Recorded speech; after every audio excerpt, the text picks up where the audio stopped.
In this video, we will learn about sciatic nerve, its origin, root value, course and relations, branches, along with clinical.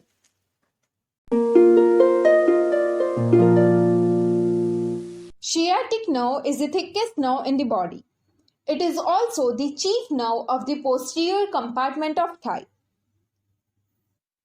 Sciatic nerve is the largest branch of the sacral plexus, and the root value of sciatic nerve is L4, L5, S1, S2 and S3. The sciatic nerve has two parts. The first part is the tibial part, which is formed by the ventral divisions of the anterior primary rami of L4 to S3. And the second part is the common peroneal part, which is formed by the dorsal divisions of the anterior primary rami of L4 to S2.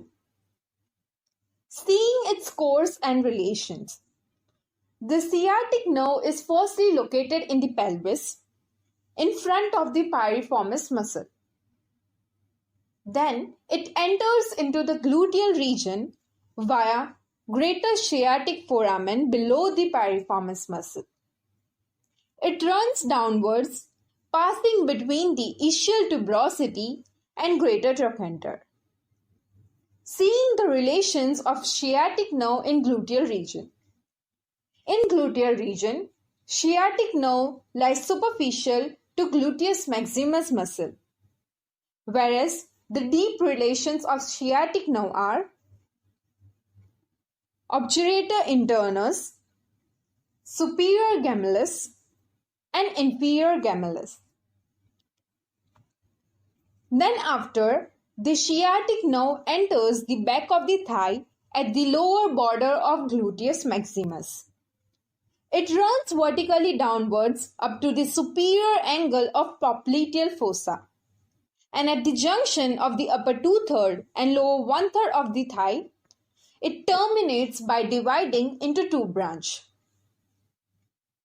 The first branch is the tibial nerve, and the second branch is the common peroneal nerve. Relations of sciatic nerve in thigh.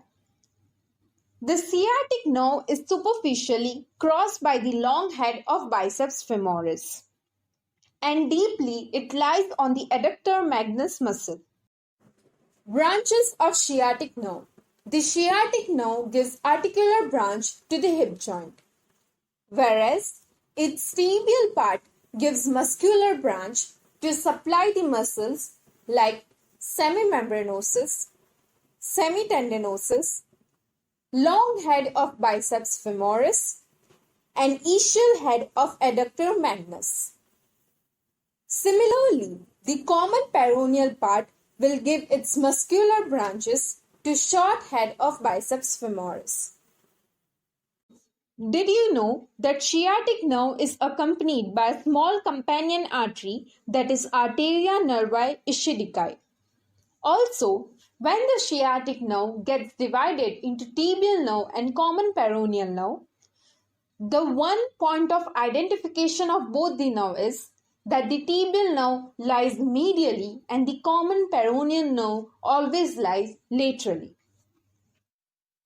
Moving on to the clinical conditions, sciatic nerve lies on quadratus femoris and adductor magnus muscle. Between the thin borders of these two muscles, the nerve lies for a short distance on the femur. Hence, whenever a person sits on the edge of the hard chair or table, there are most likely chances of compression of sciatic nerve, due to which every one of us may experience numbness of the lower limb. This condition is known as slipping foot. But slipping foot is the temporary condition, as the sensation comes back when the foot is hit on the ground for a few times. The second clinical condition is mostly due to disc prolapse or herniation of disc, due to which the sciatic nerve gets compressed, and there is a shooting pain along the cutaneous distribution of sciatic nerve, and this condition is known as sciatica. In sciatica, The pain usually begins in the gluteal region, then it radiates along the back of the thigh, on the lateral side of the leg, and on the dorsum of the foot. Also, there are high chances of injury to sciatic nerve via penetrating wounds or dislocation of hip, due to which the patient may suffer from sensory loss as well as motor loss. Thank you so much for watching this video. Please do like, share and subscribe.